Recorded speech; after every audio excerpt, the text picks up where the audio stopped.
آج القادر university trust case میں جج صاحب نے فیصلہ سنایا ہے۔ آج پاکستان کی تاریخ کی متنازعہ فیصلوں میں ایک نئے باب کا اضافہ ہوا ہے۔ آج ہم نے جج صاحب کو سن کے 2 سال کے ناانصافیوں کو دیکھتے ہوئے جج صاحب کے فیصلے سے ہمیں کوئی حیرانگی نہیں ہوئی۔ جب خان صاحب کو فیصلہ سنایا گیا تو خان صاحب ہنس پڑے جج کے فیصلے پہ۔ خان صاحب نے کہا جو ناانصافی پہ فیصلے کرتے ہیں ان کو پروموشنیں ملتی ہے، جو انصاف پہ فیصلے کرتے ہیں ان کو OSD بنایا جاتا ہے۔ بی مسکرائی فیصلہ سن کے۔ ہم نے دیکھا 2 سالوں سے ہمارے ساتھ عدالت رویہ امتیازی اور غیر منصفانہ رہا ہے۔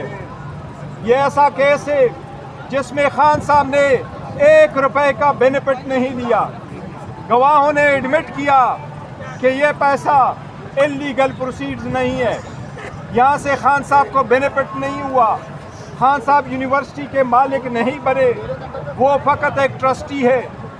آج افسوس کا مقام ہے کہ اس ملک میں جس میں عورتوں کے نام پہ کانفرنسز کرنے پہ فخر محسوس کیا جاتا ہے، ایک عورت جو ایک ٹرسٹی ہے ایک ایسے فلاحی ادارے کے جو بچوں کو پڑھائے، اس کو آپ 7 سال کی سزا دیتے ہیں۔ یہ شرم کا مقام ہے۔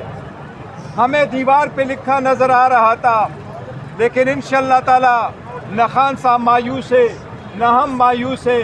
خان صاحب کا پیغام ہے لوگوں کے لیے، مایوسی گناہ ہے، مایوس نہ ہونا۔ انشاءاللہ تعالی within few days high court میں اپیل فائل کریں گے۔ ہمیں اعتماد انشاءاللہ تعالی خان صاحب سرخ روح ہوں گے۔ دنیا کو بتانا چاہتے ہیں خان صاحب has done no wrong. He has committed no crime. He has taken no benefit. He has misused no authority.